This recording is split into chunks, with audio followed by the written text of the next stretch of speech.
Hello दोस्तों, कैसे हैं आप सभी। उम्मीद करता हूं आप सब अच्छे होंगे। आज इस कहानी के माध्यम से जानेंगे कि हमारे जीवन में संगति का क्या असर पड़ता है। तो आखिरी तक बने रहिएगा इस कहानी में। अगर आपको कहानी अच्छी लगे तो चैनल को प्लीज़ सब्सक्राइब जरूर कर दीजिएगा।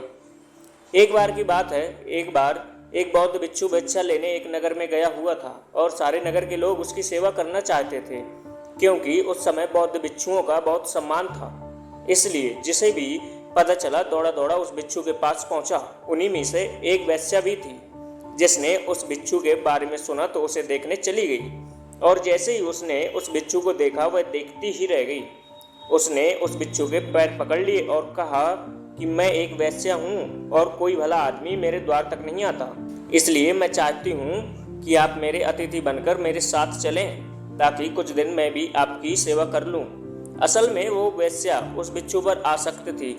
उसने आगे कहा कि हे महात्मा, मैं कुछ धर्म कमाना चाहती हूँ और ये भी हो सकता है कि मेरे भी मन में कुछ ऐसा भाव आ जाए कि मेरा भी उद्धार हो जाए। सभी नगरवासी उस वेश्या की बात सुन रहे थे और इससे पहले कि भिक्षु कुछ कह पाता, वे बोल पड़े कि तुम क्या कह रही हो? एक बौद्ध भिक्षु तुम्हारे कोठे पर कैसे जा सकता है?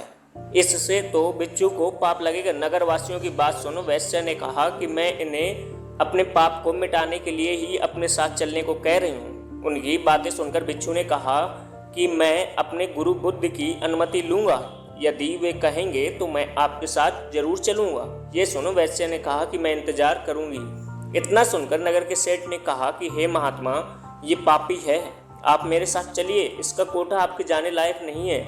इतना सुनते ही वो वेश्या बोल पड़ी कि तब तो इस नगर वाले सारे अमीर पापी हैं। वे सभी मेरे पास आ चुके हैं और सेठ जी, आप भी तो मेरे पास आते रहते हैं, तो तुम पाप से कैसे मुक्त हो? तुम भी पापी हो। यदि ये महात्मा मेरा उद्धार करना चाहते हैं तो तुम्हें कोई आपत्ति नहीं होनी चाहिए।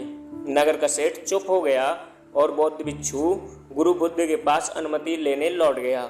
गुरु के पास पहुंचकर उसने अपने साथ हुई घटना के बारे में अपने गुरु महात्मा बुद्ध से सारी बात बताई।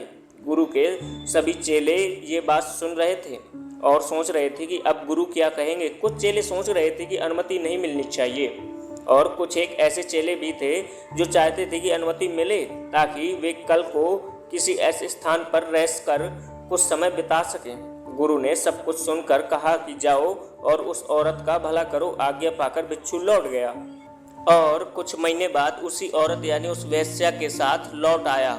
उसे औरत के साथ आता देख सभी चेले आपस में कहने लगे कि देखा, संगत का असर। आखिरकार इस औरत ने अपना जादू चला ही डाला और अच्छे वाले भिक्षु को संसारिक जीवन जीने वाला बनाकर अब शायद वह विवाह की अनुमति लेने आई है। लेकिन गुरु को पता था अपने चेले का, इसलिए गुरु उन्हें आता देख मुस्कुरा रहे थे। भिक्षु ने अपने गुरु के पैर पकड़े और कहा कि हे गुरुजी, मैंने इस औरत का उद्धार कर दिया है। अब ये एकदम शुद्ध आत्मा बन चुकी है, अतः इसे भी अपना शिष्य स्वीकार करें। ये सब सुनकर सभी भिक्षु आश्चर्य में पड़ गए कि ये कैसे हुआ। चरित्र तो हमेशा बुरे के साथ रहकर अच्छे का खराब होता है। हमें बचपन से यही सिखाया जाता है कि बुरे के साथ रहकर तुम भी बुरे बन जाओगे। तब गुरु ने कहा कि देखो इस भिक्षु को, जिसने मेरी आशा के अनुरूप कार्य किया और इस औरत के चरित्र को अपने चरित्र जैसा बना दिया, ना कि खुद को बदलने दिया। ये ठीक उसी प्रकार है जैसे कमल कीचड़ में रहकर भी कीचड़ जैसा नहीं होता। इसलिए मैं इस कहानी के माध्यम से कहना चाहूँगा कि आप के अंदर यदि बुरे विचार आते हैं तो अपनी संगत बदल डालिए। अच्छे लोगों के साथ ही आप अपने आप को ढालने की कोशिश करें।